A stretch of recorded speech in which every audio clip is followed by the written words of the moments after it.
What's going on, guys? Welcome to another video. Today I'm going to be talking about weird and kind of autistic habits that made me pretty rich.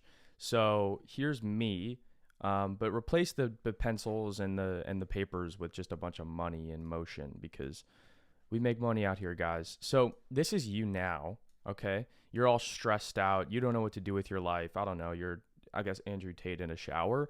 And then this is you after. I don't know if making a bunch of money will turn you into an African American champion boxer, but this part will speak numbers. So just having the money and having the motion to, like every time you walk past a Ring camera, that shit's going to go off because there's going to be fucking motion detected. So let's get into the how being autistic has made me a lot of money and autistic habits. So as you could tell, I'm a little more chill today. It's a Sunday. So that actually plays into our first rule, okay? Which is being nonchalant. So being nonchalant has made me a lot of money, and I'm going to talk about it, right? So if you don't know who this is Duke Dennis. This is the kind of king of being nonchalant. And being nonchalant has made me a lot of money for one specific reason. I'm not saying you have to like act, it's kind of just plays into stoicism. So if you think about it, the most nonchalant man to ever exist was probably Marcus Aurelius. And that's why he wrote an entire book about being nonchalant. It's called Meditations.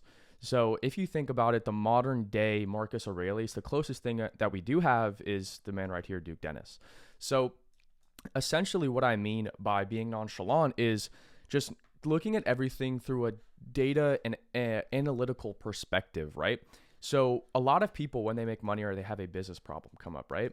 A lot of people tie their ego to money. So everyone ties their ego to money, and that's where their big fall off is they think that, once the money slows down, then their ego slows down. And once your they tie their money to ego. So once the money slows down or their views or whatever metric that you're tying yourself to, your specific identity, your self-worth, etc., your self-worth is going to go down. And the truth about business is that business is a direct reflection of your self-worth. Or we'll just say yourself. So business is a direct reflection of yourself, okay? And the truth is that it's not that 99% of businesses fail. It's just that 99% of people fail, right? I mean, Charlie Morgan said this. He said, or Sam Ovens, they say the same things pretty much. So you don't have a business problem. You have a personal problem that reflects inside of your business, if that makes sense. So what I've learned is I have to be absolutely nonchalant whenever anything comes up, right? I have to just relax. I have to be like, okay, this is a problem. Why are the views slowing down? Why are the likes slowing down? Maybe my conversion rate stops, right? And once you're able to look at it through just a purely analytical perspective and you don't tie your ego to the money, because money is never like, you're never definitively going to hit, your biggest month every single month on end, right? Because business is kind of just like, it's a roller coaster. At first it's going to compound and then eventually it's going to go boom. You're going to have a big spike. Then you're going to go down. You have a plateau. And then maybe it drops a little bit and then you have to work hard and have another big spike. Okay. So that's kind of how the business graph looks like. And that goes with any business. But what I see with a lot of people is that they tie their money or they tie their ego to the amount of money they're making. So the moment that the money slows down, then their self-worth goes down. And then that's just a shitty downward spiral that's not going to lead you anywhere productive. So you can't let any metrics tie yourself to, you can't tie your ego or your self-worth to any metrics. And that's what I see with a lot of people, right? You can really tell when somebody is down in the dumps or when something happens to them because, their views slow down or their business, slows down. And then, the comments, like I don't read my Instagram comments on my reels. I read the YouTube comments because I feel like that's where actual high IQ, competent criticism and, compliments even come from. So at the end of the day, if there's any business problems that come up, you have to look at it through a purely data-driven and nonchalant Duke Dennis perspective, right? You have to think about, let's talk about this, okay? WWDDD. So I messed that up. So WWDDD, okay? Now, what does this stand for? What would Duke Dennis do? So if you have a business problem, right? Let's say I personally do e-commerce. I do drop shipping, right? So let's say I have a business problem come up, right? Like maybe my conversion rate slows down or maybe my sales slow down. I can't sit there and think irrationally and get all chalant about the situation. Oh, maybe this is the problem or this is the problem. I can't be thinking like that, right? At the end of the day, there's always a reason. So I have to think, okay, so what's the main bottleneck in the business? It's usually traffic. So what's wrong with the traffic? And we can go and we can look at the data and come to a competent conclusion, right? So let's say hypothetically our conversion rate drops, or our sales drop, or our orders drop, right? At the end of the day, let's say, the week before we had, 4,000 orders. Let's say this week we have like half. Okay, I'm not going to sit there and say, oh, the website's bad, or I'm not going to sit there and freak out. I'm going to be like, okay, let's evaluate everything. What did we do last week, or what did we do, 2 weeks prior that set us up for a really good week? And I'm going to sit there and I'm going to analyze it. So it's obviously not the conversion rate. It's just a traffic thing. Does that make sense? So being nonchalant, aka stoicism, you can't get emotional about things. Like feeling things is okay. Feeling things is fine. Acknowledging the emotions is great. You obviously have to be in touch with that kind of sense of yourself. But as a business owner, I'm sure we all know you can't act purely on emotions, because that's how you get a fucking downfall, right? You see all these course sellers online. The moment you see them go broke, or the moment you can tell that they're not making as much money as they want, is the moment that they go and they do, a Black Friday sale or a Christmas sale or like a whatever the fuck sale. You see what I'm saying? Or they go, they post like 4 CTAs every single day in a row. You see what I'm saying? Like, as the moment you start acting emotionally is the moment that you start operating in a scarcity mindset and you're going for crumbs. Scarcity. So you start operating in a scarcity mindset and you start going for crumbs, which is what is going to fucking kill you. So the next weird and kind of autistic habit that made me a bunch of money is being a narcissist. Now, I want to get clear on the definition of narcissist here, because I've said that to some people and I didn't take into account what narcissism actually means, because you don't want to be a definition narcissist. So let's just cover the definition, get clear on expectations, and I'll elaborate. A narcissist in general is someone with an excessive self-admiration and deep need for attention, often at the expense of others. They may exhibit a grandiose sense of self-importance, lack of empathy, and believe they are unique and deserving of special treatment. While narcissism exists on a spectrum, when these traits become severe and pervasive, it can indicate narcissistic personality disorder, or NPD, a mental health conditioning, blah, blah, blah, blah, blah. So what do I mean by you have to be narcissistic to get rich? If you were to look at any multi-millionaire, let's just say centimillionaire to billionaire, right? Obviously, 90% of billionaires, they go through a lot. They go through a lot of just straight up narcissistic, and they're borderline psychopaths, right? So when I say being a narcissist, and I'm going to put this into perspective, right? I had a video. So when I was 15, right? I dropped out of high school at 16, and I'm 18 now. So, and I make a pretty good amount of money, right? Like nothing fucking, not $100 million a year, but we're north of 7 figures right now. And at the end of the day, the problem is that most people think that they have to succumb to what other people think of them. And you have to have this sense of delusion and this sense of narcissism specifically to sit there and tell everybody else that they're wrong. Why? Because you think your way is the best. That's it, right? When I was 15, for example, my first ever short form video that I posted on TikTok, it was a video of me with a golden chain on, with flexing my traps like this, talking about, Andrew Tate shouldn't have gotten banned on social media, blah, blah, blah, because I was a big Tate stan at the time. And, I live in Los Angeles. I went to the most liberal leftist school you could possibly imagine. And I'm sure you guys can play this out in your mind how that went. Now, when I posted that video, I didn't think much of it. I was like, okay, yeah, I'm doing short form content. I'm doing whatever, personal branding. And the problem is that I didn't realize that every single person that I had in my contacts from my school was able to see my TikTok. So they all got recommended this video. And I was like, fuck. Because every single person at my school whose phone number I had ended up seeing that video. And you can imagine how that played out. Everyone was ripping on me in the comments. I went to school the next day. Oh, the chirps were crazy. Walking through the hallway, walking into school, I had a group of 4 girls go, hey, Andrew Tate, women beater, blah, blah, blah. Like they were fucking yelling at me. I was walking in the hallway. People were yelling at me like, bro, it was bad. And the thing is that most people would have sat there and that would have been the nail in the coffin. They never would have ever tried anything else again because of that negative response from going out and saying something that you believe in, right? Especially at the time. So at the time, I definitely was a narcissistic person in a negative way, which is not good for anybody, right? But you do have, there's like, obviously, like the definition said, there is a spectrum. You never want to cross like this area, but you have to be narcissistic in the sense to where you can look at everybody else and you can sit there and say, you know what, you're wrong. And the reason your opinion does not matter or affect me whatsoever is because I simply believe that I'm on a better path. And due to the fact that I believe that, because I'm trying in life and I'm going to the gym and I'm doing this, I'm doing that, my opinion is more valid than yours. So I don't give a fuck what you guys think. It's delusion. And you have to be delusional because if you break this down, right, is making money from a laptop or an iPhone or whatever you work on, is that realistic? And is it realistic to hit 10K a month from a laptop? No. It is 0.0001% of the population that have ever done that, let alone the people that have even tried. So the thing is you have to have a level of narcissism in order to actually make a good amount of money. And that's what people aren't going to tell you. Because if you were fully non-narcissistic, you would take every single person's opinion into account. You would think about it. You would do I sat there, I looked at everybody else. Not a single person, my mom, my brother, the friends that I had, nobody supported me. I all got made fun of by everybody. But you know what I had to do? I sat there and I thought, you know what?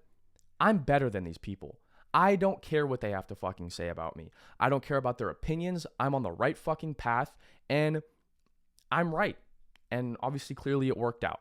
So you obviously can't be the person to where you're, getting attention or getting money at the expense of others. You can't be an immoral person or an evil person or use people or steal or scam and stuff like that. But when it comes to the definition of narcissism strictly in business, it has helped me a lot for me to just sit there and say, well, you're wrong.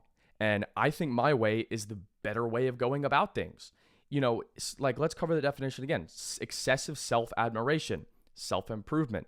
I'm not going to compare that, but you see what I'm saying? It really just, if you think of this definition, you're going to think of an entrepreneur. Self-admiration, deep need for attention, and that's where it gets wrong is the expense of others part, but you think you're important. Lack of empathy is not okay. That's another negative that comes with the definition. But like I said, it's a spectrum. So I think being a narcissist to a certain extent has helped me make a lot of money. And I'm sure you guys are going to think that I'm a shitty person for saying this. I'm going to keep it honest with you. I'm not going to sit here and say that I've been a, super amazing person. Because at the time, when I was getting chirped in school when I was 15, I was a narcissist. I definitely didn't have any empathy. I didn't give a fuck about anybody except myself. And that I was that negative definition at the time. I'm not saying you guys should, because that just means you're a bad person. But you do have to be somewhat on the spectrum. And I'm just using that because most people kind of understand what the word narcissist means. So at the end of and you know what? That's why I was able to hit, my first 10K month when I was 16. Next autistic habit I want to talk about is physical materialization and visualization. So this is super weird, but one thing that I've done a lot is I used to go into exotic car dealerships or showrooms. I mean, I live in Los Angeles, so, there's an eclectic amount of them all around the city. And what I've done is I've been able to desensitize myself to luxury things. Even when I was broke, I would go to, there's a place in Beverly Hills that has crazy cars. Every single week or two, they switch it out. There's been 1 of 10 McLarens there. There's always $50 million in cars just in their main showroom. And in the back, there's $40 million of Rolls Royce. So what I typically used to do is, every week or every weekend or every other weekend, what I would do is I would go to these dealerships and I would not only go there, I would try and sit in these cars. Now, I'm going to tell you guys something. If you have never sat in a $1 million plus car, that shit is crazy. Now, the thing is, the reason why I feel like this has helped me a lot is because money is an energy and money is a frequency, right? And most people who don't have money aren't on the frequency of money. So if money is up here, and let's just say this is, I'm just going to write $0, okay? So this is the brokey energy. At the end of the day, if you go and you sit, right? I have kind of I was in Miami and we had infinite supercars. I'm in LA and we've driven, oh my God, the amount of supercars, and I'm not trying to flex here. I don't want to be one of those guys because it's not one of these videos, but I don't care. I really don't care about supercars anymore. Now I have to think about it. If I called anybody up that has never done anything similar to that, I'd be like, hey, drive 3 hours. We're going to drive a Lamborghini around for free. Anybody would do that. Anybody on the planet would do that. I would never even go more than 30 minutes because it's just a cost benefit analysis thing, you know? So, which I'm going to talk about in a second. But at the end of the day, you have to get on the frequency of money.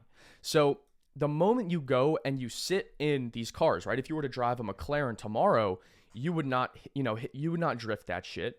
You would not, like rent a car. You would not drift it. You would not drive very fast. You would not risk anything in that car because you're on borrowed property and you're not on the frequency of it yet. For example, I had this house with a bunch of my boys in the Hollywood Hills, and it was like 6 bedrooms. It was super sick, and we rented a Brabus G-Wagon for like 5 days. Now, when I drove that, I almost crashed the fuck out that thing. But it's because I have enough money and I've ridden enough cool cars to where not only can I pay for it if it just gets crashed, I'm also on the frequency of it. There's a video you can check on my Instagram. There's a video of me driving this, hitting a turn, spinning the fuck out, and having to counter steer to save it. Mind you, this is in the Hollywood Hills next to a fucking cliff. So I'm on that frequency. Now, what I used to do is, and sometimes I still do it to this day. Obviously, I'm like a car guy. I like cars, right? I'm sure we all do. But what I used to do is I would go and sit in these crazy cars so I could feel what it feels like. Not only because it helped me visualize, and I have another video on that if you guys want to learn about, subconscious patterning and mindset and visualization and, the energy charts and whatever, like some woo-woo shit. You can go check that out. It's my other video. But I used to go sit in these cars. Not only I used to do that, I would go sit in like Rolls Royces. I would also go to nice stores that clothes I wanted to buy. So my favorite brand is Tom Ford. And I would go to Tom Ford, Loro Piana, Dior, this is that. I'd try on the clothes and all that kind of stuff. And the truth is that it's all just a reps game. So it's all just a reps game. Does that make sense? What you have to do is you have to do it until it feels normal. So the moment that you go, or obviously you just like it kind of, once it feels normal for you, then you're obviously gonna be making the money. But it's kind of getting on the energy, like the frequency of money. Does that make sense? Because a lot of people, if you were to try on like a $5,000 to $7,000 custom Tom Ford tailored black bomber jacket, bro, you'd be like, holy shit. You'd like be super careful taking it off. Blah, blah, blah, blah, blah, blah. Dude, when I go into a fancy store, most people think that the people working there are better than them simply because they are working at a fancy store. If I go into a nice store, if I'm about to drop $4,000 at Tom Ford, they better fucking greet me with a smile, a handshake, sit me down, bring me a fucking ice cold San Pellegrino or Aquapana and start bringing me shit. You see what I'm saying? Obviously, you need to have like a good relationship with brands. But at the end of the day, it's like, I don't think these people are better than me just because they work there. And I, am going there to spend money and I'm on the frequency of it. So it's nothing special. I'm sure you guys have heard of, the POV, blah, blah, blah, supercar is just a random Tuesday for you. It's true. You got to get on that frequency. So I would go into all these stores and I, obviously at the start, I would feel nervous or out of place. Now, if I walk into Tom Ford or Dior or, some Loro Piana or anything like that, it feels normal to me. And I don't bat an eye. I don't flinch. I just look at what I want. I'm like, can I try this on? Solved. It just feels like clothes. Does that make sense? And you have to do that because once you do that, you're not putting the money or the materialistic physical things on a pedestal. You're getting on the frequency. Most people think that these things are better than them or they're not good or not deserving enough. The moment you try on a $10,000 jacket 50 times, by the 50th time, you're going to feel like you deserve it. Does that make sense? It's weird. It's autistic. And that's why it works. So it's just a reps game. And that's something that I've personally, done that has helped me a lot. The next thing I want to talk about is looking at everything through like, sorry for zooming out too much. Everything through like a business mindset, right? So let me write this down.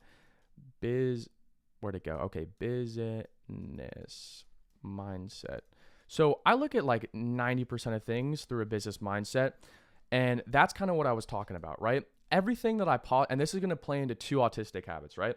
So the most autistic thing I do, I would argue, is I look at everything through a business mindset and a business lens. I look at everything through, and this is a term that I use a lot, okay? It's CBA, cost benefit analysis. So every single day, with any action I do, I identify my cost benefit analysis of that action, right? You've probably heard it in different terms, ROI tasks, stuff like that. But like revenue generating tasks, whatever. But I look at everything through a business mindset. So no matter what I do, I don't care if it's hanging out, and this is kind of messed up, but if it's like hanging out with somebody, obviously it depends on how much you like them. Like if I don't know the guy that well, do I really want to go and do this and that? Like networking with people as well. Oh, this guy wants to come and do a dinner with me. Is he most likely going to pitch me on something? Is he most likely just going to try and, not saying like I'm a clouded guy, but I've had people go to dinners like so they can, tag me on their story or whatever. That's just happened twice. I'm not going to say that I'm like a cloud god or anything, but you see what I'm saying? Like, it's all strictly through a cost-benefit analysis perspective. So it comes down to time, what I could be doing better with my time, and how I can make money from my time. So I look at everything through a cost-benefit analysis, right? Today's a Sunday. I have nothing to do. So I thought, what is the highest leverage thing that I can do is I can record a video, this video, for my second channel. Solved, right? Then, okay, let's say I want to hit the gym. Do I want to hit the gym? I hit the gym 5 days this week. If I skip the gym, is it necessarily going to hurt me? No, but let's say if and I can just get more work done, which is going to make me more money. But let's say I skip the gym 3 days in a row. In my personal mind, the cost benefit analysis of skipping the gym an extra day to get more work done, I value that gym day more than I do the money I'm going to make that day. Does that make sense? And this kind of comes down to everything: networking, dinners, trips, hanging out with people. Like obviously if it's your best friend or your girlfriend, it's a completely different story. And you can't be, the guy that's like, oh, there's no ROI of hanging out with you, girl. Like, you see what I'm saying? Never, obviously don't look at your girlfriend that way or like your best friends and whatnot. But like, I look at everything through a cost benefit analysis perspective. And that really just plays into my time as well. So the second thing is just really getting unbelievably autistic with my time.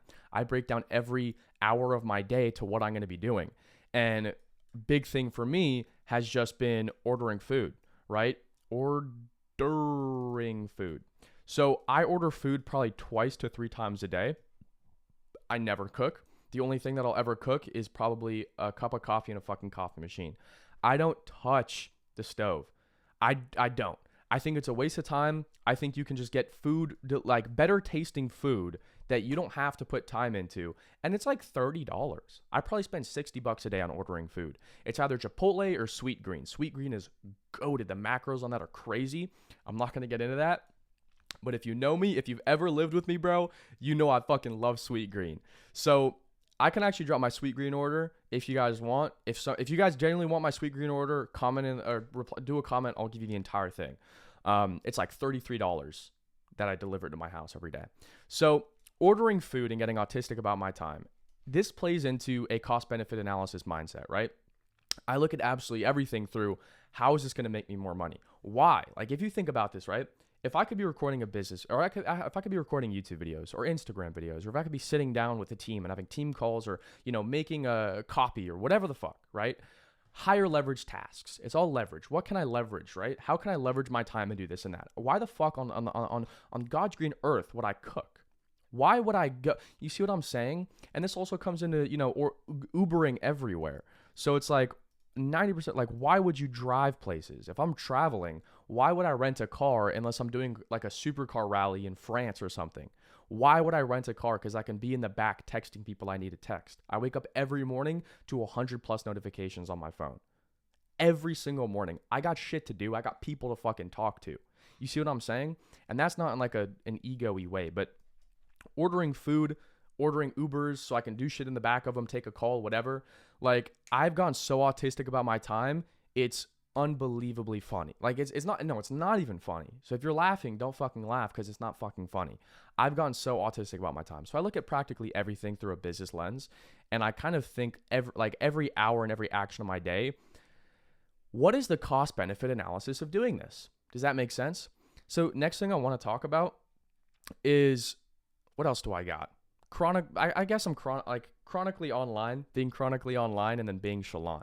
So those are the other 2 notes that I have for this video. So I kind of want to break down chalantness, right?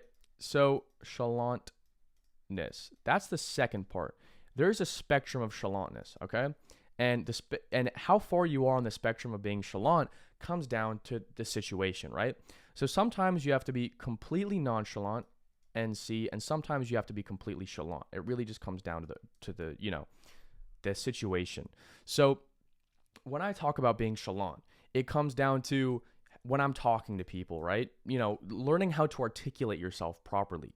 I don't think I've said in this video whatsoever. If I have, clip it so I can fix that. But that's a big thing that I've taken out of my, vocabulary. And there's different ways to talk. So learning how to articulate yourself well. I just said So basically, being chalant, because chalantness is a spectrum, as I said. So you can't be, it really depends on the situation, right? Chalantness plays into taking action. I am the kind of guy that will never fucking wait for anything. Like, if you told me I had to sit down, like, the one thing that pisses me off is time. I hate time. I hate the fact that there's 24 hours in a day. I hate the fact that I have to, if I want to get $1 billion, I have to work 30 years. I'm okay with doing the work. I'm okay with sacrificing fucking everything in my life to get there, but I don't want to wait, dude. That's the thing. I don't care about the work. I don't care about the sacrifice. I don't care about this or that. The one thing that gets to me is like, you got to wait. And I hate that. So you can't, like, if you ask anybody how quick I move fast, dude. Like, if I'm planning a trip, these guys will be like, I need 3 weeks in advance. The fuck are you talking about? You need 3 weeks in advance. You're supposed to be an online, bro. The amount of guys that I've tried to book, like, Europe trips with that are in the online money space that you definitely know, these motherfuckers, I need 2 weeks to plan and blah, blah, blah. Like, bro, you make online money. You should have fucking freedom, no? I book all my shit within 48 hours. I've never booked a trip. The one time I booked a trip in advance was a month out because we had 6 people going. You see what I'm saying? It really comes down to speed and action. I don't fucking wait. I am chalant about this shit. And I'll be quick to check guys on this shit. Like, if you don't text, if I'm like, yo, I'm going to book an Airbnb and flights, let's get on a call. If they don't hop on the call within 24 hours, I book it anyways, and then they can figure it the fuck out. I do not care. I'm so autistic about my time. I can't sit here and wait. It needs to be set in stone and booked. If I want to go to Paris tomorrow, I'll go back to Paris. I just flew in on fucking Friday. I could go back out. All of my shit I booked the day before. And you know what? If I feel like I've deemed, like, same with the cost benefit analysis thing, I left Paris early. I left Cape Town early. I've left so many trips early because I feel like I've gotten what I needed out of them and I want to go back and go back home. Does that make sense? So 90% of, like, I left Switzerland 2 days early. I went to Serbia. I left 5 days early. Twice in London, I left 5 days early. Rome, I left early. Paris, I left 2 days early. If I deem that I've gotten every piece of value, such as experience, seeing things, meeting people, and getting content, I'm out. I'm done. Like, why else would you stay there? Because you've spent the money? Okay, you're giving money the power. So next I want to talk about is being chronically online. So chronically online. So I'm pretty online, dude. I'm not going to say, I'm not going to sit here and, like, justify doom scrolling, but every single morning after I've meditated, prayed, read the Bible, done a little bit of work, the Zen hits, the coffee hits, bro's got to take a shit. So I'll go to the bathroom and I'll hop on IG Reels or something. And that just I feel like that allows me to stay up to date on things. It allows me to stay up to date on things, what trends are popping, what's working, what's not. And I think a lot of people deem, like, your phone is the worst thing. The one thing that I've seen about the highest achieving people is they're on their phone 24/7. Here's the crazy thing, right, bro, is with all the poor people that I know, they take the longest to reply, which is crazy. I know if I could text, I have a buddy that does around like $7 million a month revenue, but that's still a couple mil a month profit after tax in my fucking contacts. And he replies the quickest. I could send him a 4-minute voice note. He's going to listen to that on 2x and send me a voice note back. You see what I'm saying? It's just the amount of speed and leverage time that these guys use. Once you talk to, like, people that make more money, they don't text, bro. They just send voice memos. They don't even call. Voice memo, voice memo, voice memo, voice memo. And that's what it is. So I'm chronically online. When I say chronically online, I mean I'm on my phone. If I showed you guys my screen time, you'd probably shit your pants. Because you see so many self-improvement guru guys sitting here saying you can't be on your phone. Blah, blah, blah. Motherfucker, if you ever meet that a guy that's not retired, that's not on his phone, that actually runs a business and is focused on, hitting KPIs, whatever the fuck, bro, he's on his phone 24/7. My screen time is like 10 hours a day. It's fucking bad, but I make money from it. It's not like I'm doom scrolling all day. So like I said, I've realized that the poorer the person is, the longer they take to reply because they're typically doing some low leverage task. I respond to everybody instantly. Ask fucking anybody about that. I reply quick as fuck. The moment I see my phone, like my phone's here. I have 63 notifications. The moment, like from the time of recording this video, I check my phone and I got 63 notifications. I'm on do not disturb. I don't have notifications on, but you see what I'm saying? Like I'm going to reply to these motherfuckers as soon as I'm done. So you got to get chronically online. And I think that just plays into watching YouTube videos, you know, seeing what works, seeing what the market wants. Not only doing that, talking to other people, I would say people in your space or your industry, whatever industry that may be, you're going to get a frame of reference because oftentimes you do have, like, you can't, like, if what you're doing is online, you can't be completely dissected from the market and expect to make money. Does that make sense? Like I do, you know, I make some content and I also have a business and both of those things are online. So at the end of the day, I do have to be online, not only stay up to date, see what's working, see what's not working, and just get inspiration. Like, how do you think I make these videos? Or how do you think, you know, first off, I actually started these, oh, sorry, I hit my mic. I actually started these kinds of videos. But at the end of the day, like, how do you think I'm able to come up with Instagram Reels? The fact of the matter, guys, is that coming up with ideas comes from inputs. Like, you can't just put somebody in a white box for a week and they're going to come up with, like, insane ideas. Like meditation is great because it allows your mind to go and get every single idea in your conscious and subconscious and dissect it and filter everything out to a simple idea. Does that make sense? Think of it like, you know, sampling a song in music.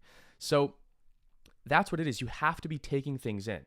Your brain should be a swirling soup boiling hot pot of knowledge and inputs from books, people you talk to, advice from a mentor or a coach, you know, videos, educational videos such as this one. Does that make sense? You should be autistic about it. You should be getting new inputs every single day. If you're not going to sleep with a couple things that you learned or a new perspective on something, then you did something wrong that day. And that's the biggest thing that I've realized. The thing is, the reason I'm able to keep making money and scaling higher and, you know, growing followers or doing videos like this, like, it's just by, like, getting ideas, getting content, getting inputs in my mind, and then putting that into my own articulated message. Does that make sense? So that's kind of the sum. I wanted to, it's a way longer video than I expected it to be. I thought this video was going to be 10 minutes, to be quite frank. But be nonchalant. I hope you guys enjoyed the video. Be autistic. Take care. Love you guys. If you want to work one-on-one with me, check the first link in the description or not. I don't care. Peace.